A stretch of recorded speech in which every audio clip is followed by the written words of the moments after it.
찬양은 듣도록 하겠습니다.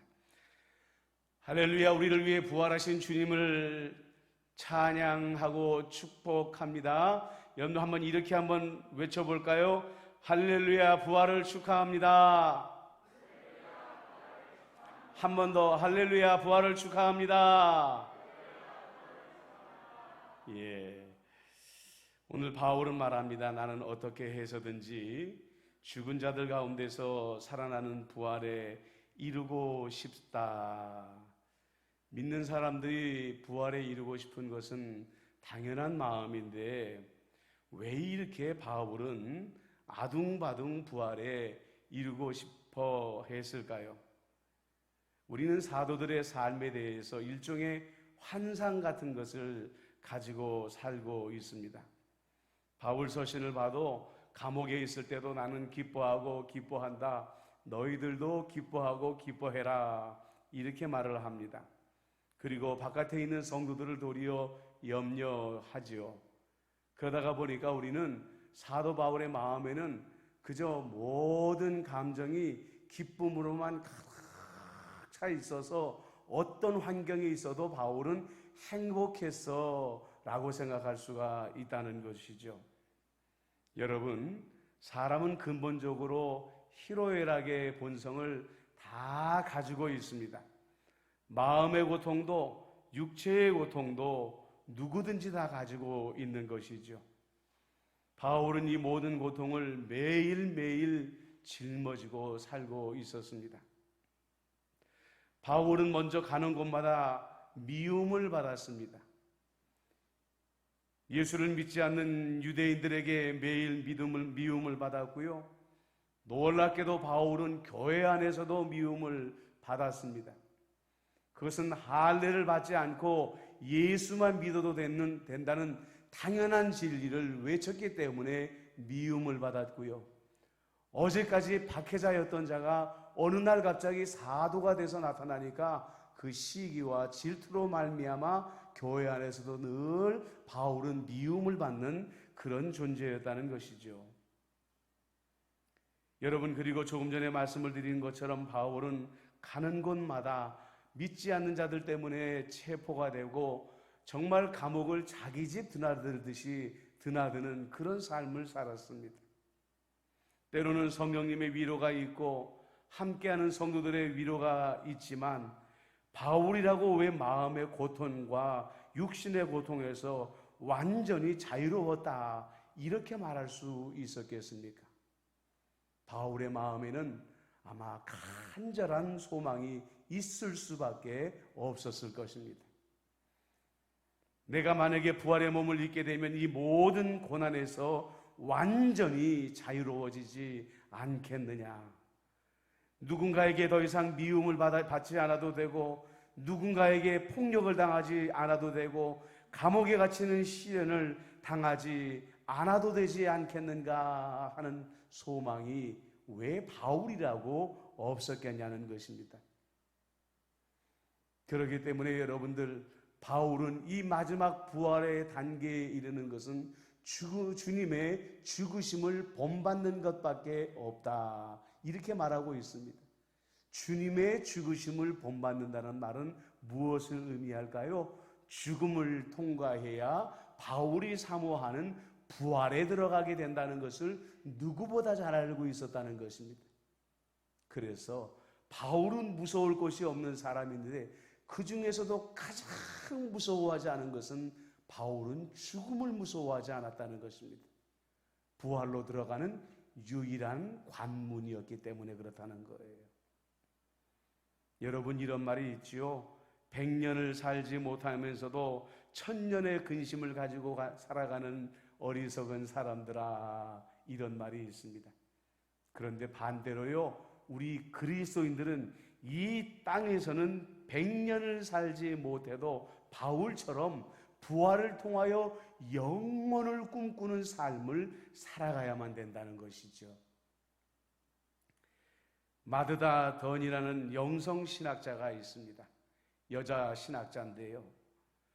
홍역으로 어렸을 때 췌장이 망가지고 당뇨와 저혈압에 시달리면서 하루에 11번이나 약을 먹어야 살 수 있는 그런 삶을 살고 있는 사람입니다.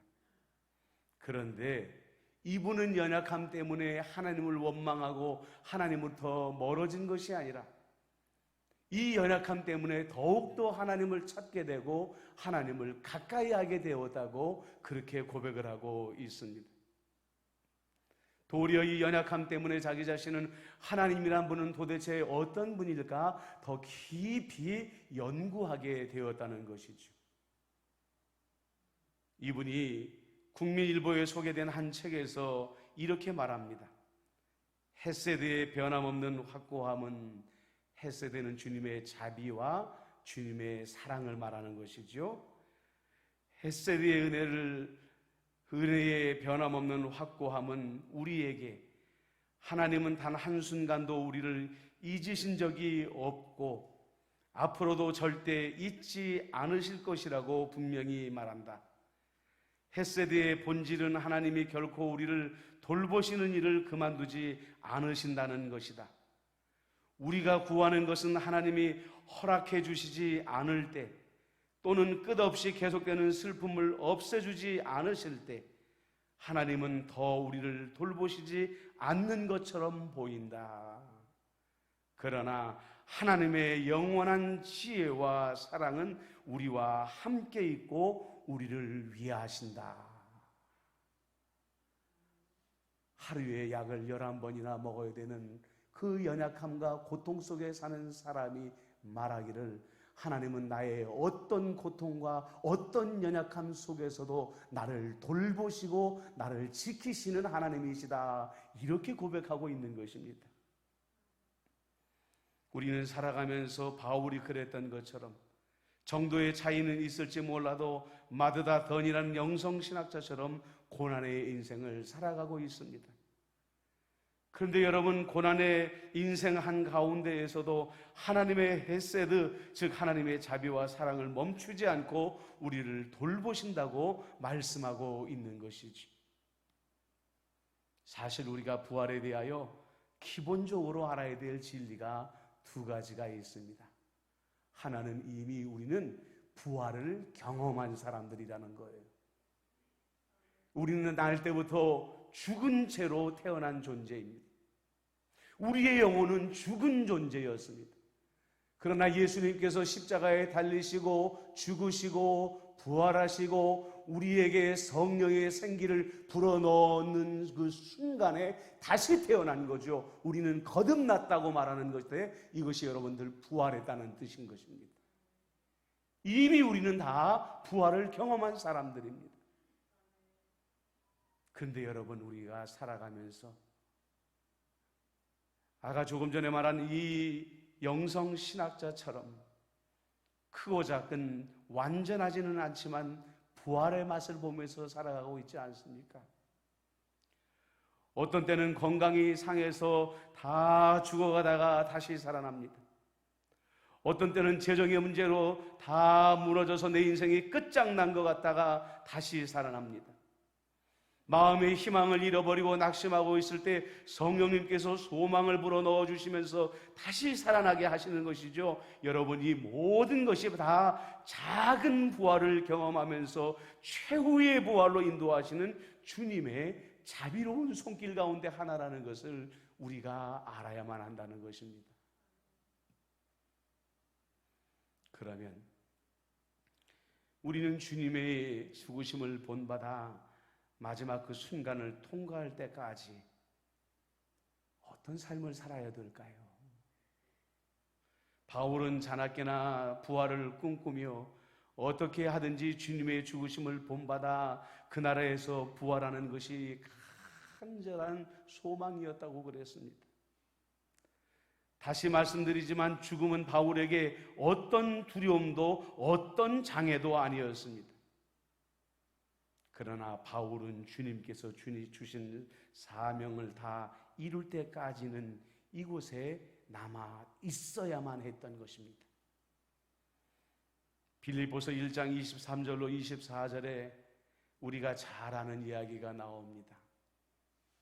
내가 그 둘 사이에 끼었으니 차라리 세상을 떠나서 그리스도와 함께 있는 것이 훨씬 더 좋은 일이다. 그렇게 하고 싶으나 내가 육신으로 있는 것이 너희를 위하여 더 유익하리라.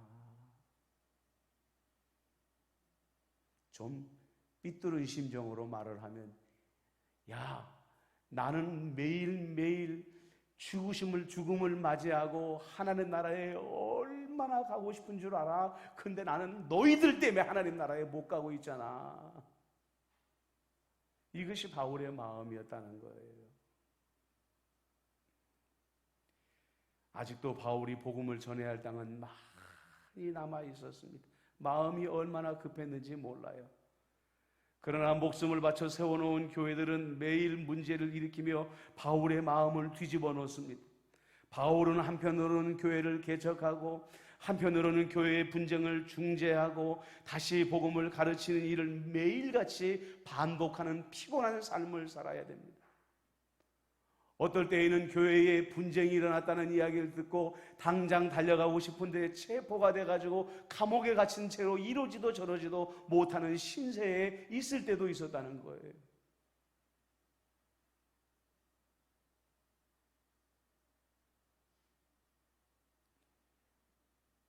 저는 많은 기독교 영화 중에서 몇 해 전에 본 사도 바울이 지금도 기억에 남아 있습니다. 아, 정말 인간으로서의 사도 바울을 이 영화처럼 우리에게 제대로 보여준 영화가 없구나. 바울은 감옥에 갇힌 채로 바깥에서 교회인 성도들이 분열을 해서 지금 다투고 누구는 떠나자고 하고 누구는 머물자고 하고 서로 분열하는 그 이야기를 전해 듣고 마음 아파하고 괴로워합니다. 너무나도 고통스러워합니다. 그런데 어떻게 할 바가 없어요. 그냥 그 고통스러운 마음을 부여잡고 하나님께 기도하는 것밖에는 없는 거예요. 생각해 보십시오, 여러분. 바울이 얼마나 외로웠겠습니까? 얼마나 고통스러웠겠습니까? 지금 당장이라도 이 모든 고통에서 벗어나 자유롭게 되어서 하나님 나라에 들어가고 싶은 마음이 얼마나 간절했겠습니까? 그러나 바울에게는 사명이 남아있기 때문에 자기의 소망을 이룰 수도 없었던 것이죠. 여러분이나 나나 바울처럼 대단한 사람들은 아닙니다. 하지만 평안할 때나 우리가 고난 가운데 있을 때나 그동안 우리가 여전히 수많은 고난을 통과해서 여전히 이곳에 남아 있다는 것은 우리 사명이 아직 남아 있다는 증거라는 사실이죠. 여러분들은 이 세상에 무언가 할 일이 있어서 남아있는 분들입니다.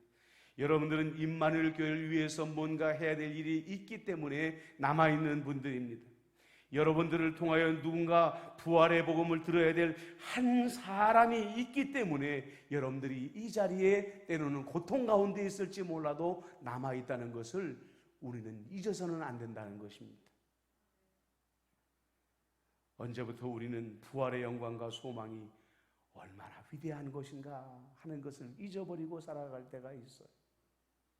부활에 대해서 막연하게 생각하고 언젠가 내가 죽게 되면 부활의 영광을 누리게 되겠지 라는 생각을 하면서 무심결에 부활의 영광을 누리지 못하며 지나가는 경우가 많다는 것입니다. 바울은 예수 그리스도를 통하여 먼저 부활에 대하여 배웠습니다. 부활의 영광이 얼마나 위대한 것이다라는 것을 배웠습니다. 그런데 바울로 하여금 부활에 대하여 불타는 소망과 불타는 꿈을 가지게 한 계기가 있었습니다. 그것은 고린도후서 12장 2절에 여러분들이 아는 것처럼 내가 그리스도 안에 있는 한 사람을 아노니 그는 14년 전에 셋째 하늘에 이끌려간지라 그가 몸 안에 있는지 몸 밖에 있었는지 나는 모르거니와 하나님은 아시느니라. 세상에 무슨 아파트가 있어서 1층이 있고 2층이 있고 3층이 있는 것처럼 무슨 하나님의 나라에 1층이 있고 2층이 있고 3층이 있겠습니까? 이것은 바울이 나는 정말로 하나님 나라에 깊은 깊은 곳까지 여행하고 돌아왔다. 그때 내 몸도 따라갔는지 아니면 내 영혼만 그곳을 구경하고 왔는지 나는 알 수 없지만 어쨌든 나는 하나님 나라의 깊은 곳까지 여행을 다녀왔다. 이렇게 고백을 하고 있는 것입니다. 바울은 그곳에서 무엇을 경험했을까요? 이 땅에서는 정치인들마다 내가 옳다, 네가 옳다 서로 싸우고 분쟁하고 미워하고 전쟁이 매일매일 그치지 않는데, 그 나라는 하나님께서 온 하나님 나라의 유일한 지도자가 되시기 때문에 그 하나님 나라에는 진정한 샬롬이 있더라는 거예요. 서로 경쟁하고 서로 미워하고 서로 원망하는 일이 없이 모든 그리스도인들이 사랑으로 하나가 되어서 사랑을 누리며 살고 있는 그 모습을 바울이 경험을 하고 왔더라는 것이죠. 바울이 이 땅에서 그토록 받았던 미움과 원망과 핍박을 그곳에는 꿈조차 꿀 수 없더라는 거예요. 이 땅에서 그토록 괴롭히던 모든 고난에서 완전한 자유를 그 하나님의 나라에서 경험하고 맛보고 돌아온 것입니다. 언젠가도 제가 그런 말씀을 한번 드렸던가요? 제가 선교 여행을 통해서 이집트를 방문한 적이 있었습니다. TV를 통해서 피라미드고 룩소고 그런 유적지를 몇 번이고 봤지요. 대단하구나, 엄청난 규모구나. 근데 막상 제가 가가지고 사막 한가운데 있는 기자의 피라미드를 보니까는요, 인류의 힘으로 산도 쌓을 수 있겠구나라는 것을 느꼈고요. 룩소에 가서 그 신전을 바라보는데 4,000년 전, 5,000년 전 사람들이 어떻게 이렇게 정교한 이 위대한 건물들을 만들 수 있었을까? 그걸 보고 나니까 내가 알고 있는 사람들에게도 이집트를 꼭 한번 보여주고 싶은 거예요. 내 가족들에게도 보여주고 싶고 내 지인들에게도 이 이집트의 문명이 정말 엄청나게 위대하다. 우리가 이 텔레비전으로 보는 것 가지고서는 이 이집트 문명의 위대함을 우리는 도대체 말도 할 수 없겠다. 보여주고 싶더라는 거예요. 바울은 입만 열면 사람들에게 부활 그랬어. 왜요? 그것이 너무 좋으니까. 우리 그리스도인들에게 오늘날 이 부활의 영광이 마음속에 회복이 되어져야 됩니다. 이 땅에 살아가면서 우리는 너무 분주하고 너무 지나치게 경쟁하고 너무 지나치게 많은 것을 가지려고 하고 우리의 모든 관심이 다 땅에 몰입되어져 있기 때문에 우리의 믿음이 연약해져 가는 것입니다. 그런데 사도 바울의 경험을 우리가 직접 하지 못하더라도 한번 들어보십시오. 나는 3층 천에 다녀왔다. 그 나라의 영광을 나는 경험하고 누리고 왔다. 너희들도 그 영광을 누린다 하는 사도 바울의 증언을 들어보시고 여러분들도 꿈을 꾸게 되시기를 바랍니다. 하나님, 나도 부활을 소망합니다. 미움이 없고 원망이 없고 분쟁이 없고 전쟁이 없고 경쟁이 없는 그 아름다운 나라를 나는 꿈꿉니다. 이런 소망을 가지고 이 부활절을 맞이하시는 저와 여러분이 되어지시기를 주님의 이름으로 축복합니다. 축복합니다. 기도하겠습니다. 우리는 이 땅에서의 100년의 삶을 전부라고 생각하지 않습니다. 사도 바울처럼 100년의 인생의 여생이 끝나게 되면 부활의 영광을 통하여 영원한 삶을 우리의 마음속에 꿈꾸며 살아갑니다. 한 주간 동안 주님의 고난을 묵상하며 이 위대한 부활을 우리에게 주시려고 주님은 고난을 받으셨구나 하는 것을 깨닫게 하여 주옵시고, 세상에서 때때로 작은 고난을 경험하고 작은 부활을 경험할 때마다 우리는 지금 위대한 부활을 향하여 인내함으로 나아갑니다. 마음속에 결단하며 매일매일을 참고 견딜 수 있는 임마누엘의 성도들이 되도록 역사하여 주옵소서. 임마누엘의 모든 성도들이 부활의 위대한 꿈을 꾸며 살아가게 하여 주옵소서. 예수님의 이름으로 기도드리옵나이다. 아멘.